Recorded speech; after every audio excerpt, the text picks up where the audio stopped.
And outside support for the myriad of Syria's armed groups, it's no secret. Saudi Arabia and Qatar alone funnel millions of dollars to the rebels every month.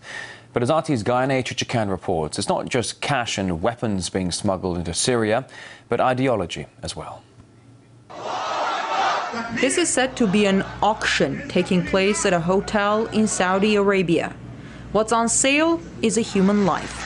The video shows a father offering his son as a suicide bomber into Syria and raising money as compensation.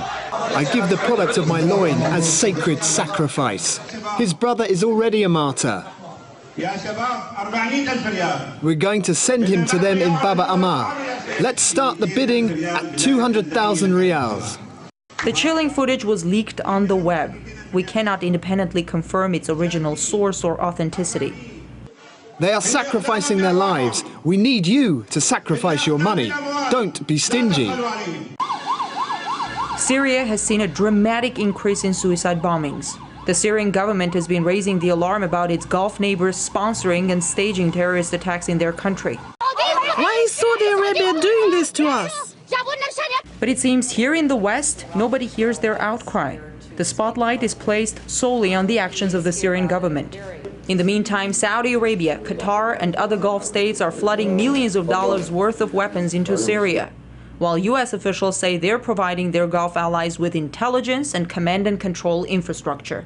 The statements we hear from the State Department is that the U.S. is there to help the opposition with non-lethal weapons. However, if others would provide the lethal weapon, we will manage this.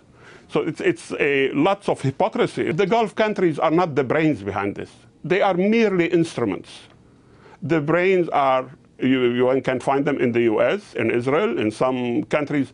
The US is formally committed to Kofi Annan's UN-backed peace plan, which calls for a halt to violence by all sides of the conflict. But some analysts say the influx of arms and increasing number of suicide bombings make peace in Syria virtually impossible and plunges it deeper into chaos.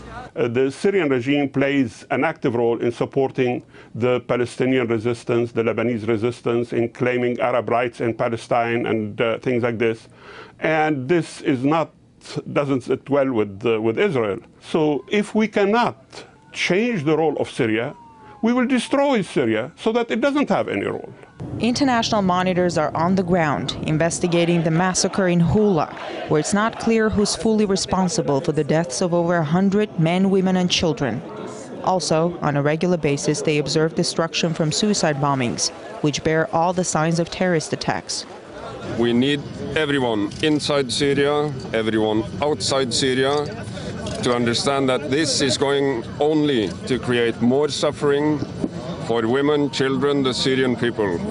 Outside Syria, back in Saudi Arabia, a young man named Khalid was allegedly sold for the equivalent of $400,000. $1.5 million? $1.5 million. We have a winner.